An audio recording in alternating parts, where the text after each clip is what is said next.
You're tuning into Black and White Sports on YouTube. The no-holds-barred truth on sports. The main event starts. Right, Black and White Sports supporters. Let's talk about Flau'Jae Johnson. That's right.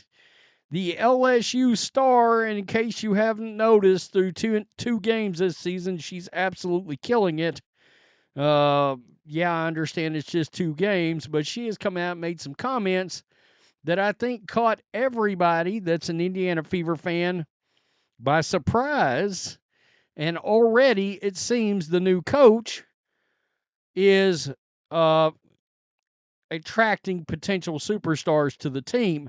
Now, the problem is you would have a direct conflict at position for one Kelsey Mitchell and at times maybe Caitlin Clark. However, a good coach could figure out how to get 3 really dynamic players into the game at the same time.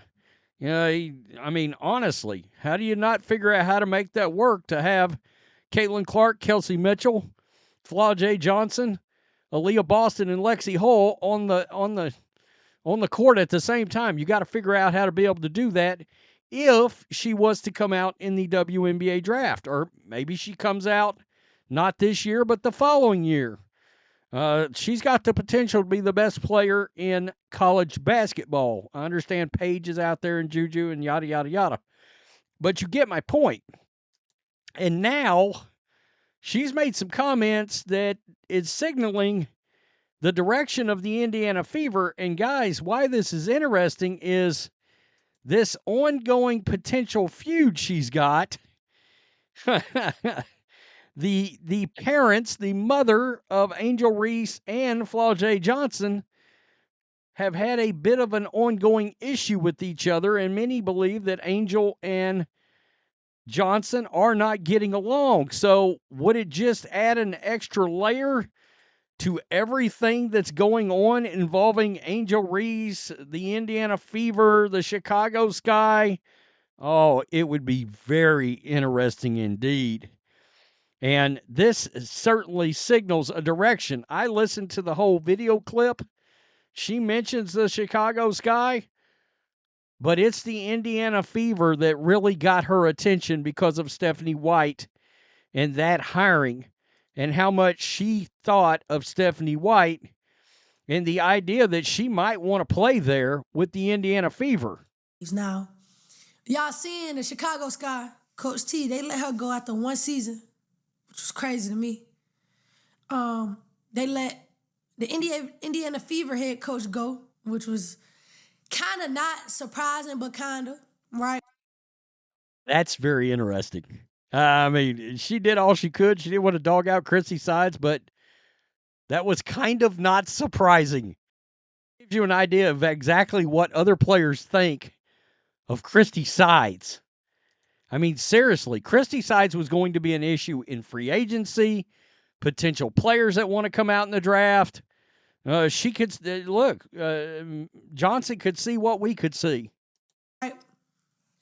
Tyler Marsh, the development coach that was the coach on the Aces, he's not a head coach of the Chicago Sky. He's now the head coach of the Chicago Sky.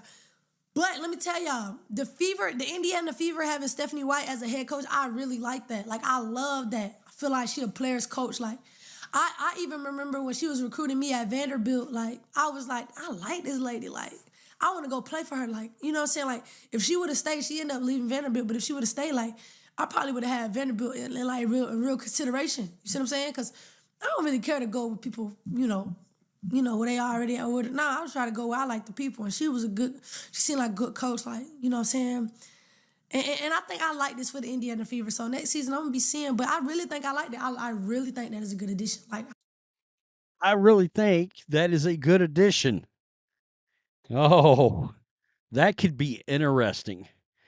If somehow someone found herself on or available to the Indiana Fever, how would a coach like Stephanie White be able to make that work?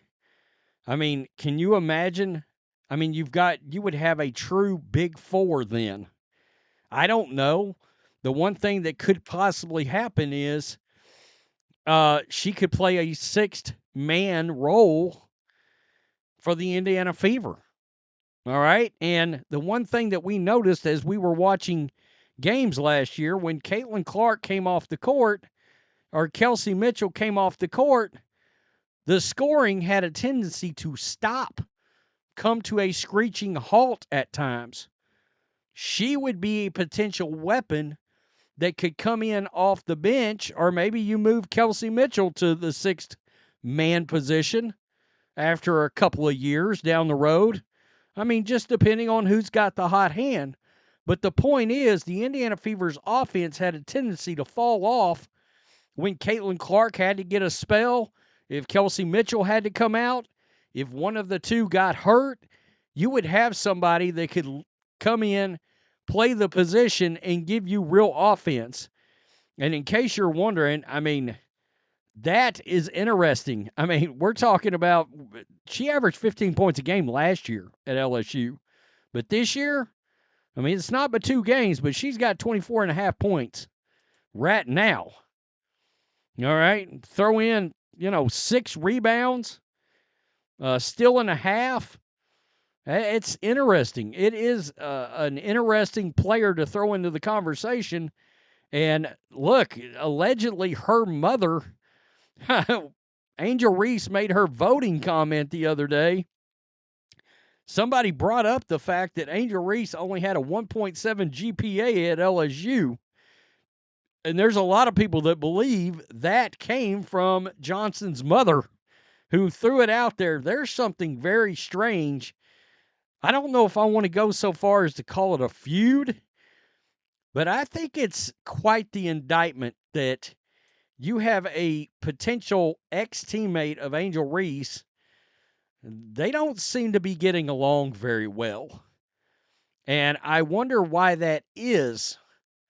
All right. I think that kind of signals trouble for the Chicago Sky eventually. Because no matter what you see about Angel Reese, whether it's on social media, whatever, it's a lot of me, I. And that's how her game was last year. As she was getting her own rebounds, we saw she had a real issue with passing the ball out to other players, or the other guards around on the perimeter so they could shoot. They were just standing around because she kept trying to put up missed layups. Well, teammates don't like that very much. You throw in the fact that we found out that Weatherspoon was possibly sidelining Cardoso for the sake of Angel Reese's streak. Players aren't going to like that very well.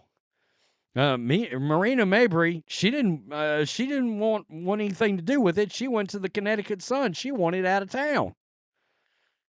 And this, Johnson on the Indiana Fever, can you imagine those games between the Chicago Sky and the Indiana Fever with her own ex-teammate playing with Caitlin Clark? Oh, man, that would be really interesting. It really would. That would be real drama on a basketball court. It really would. It would add a whole layer to, I guess, what people want to call a rivalry. I mean, Caitlin Clark's so far superior as a player. I'm reluctant to say that. But on the attention level, okay. I mean, during those games, when it's between those two, yeah, a lot of people want to see Caitlin Clark scorch the shit out of the Chicago Sky and Angel Reese. Drop 30, 12, and 12 on them. You know what I'm saying? And that would be really interesting. It would. By the way, Miss Johnson's quite the rapper. She's got some bars, folks. So go check out her video with Lil Wayne. It's pretty good. I mean, she's a flamethrower.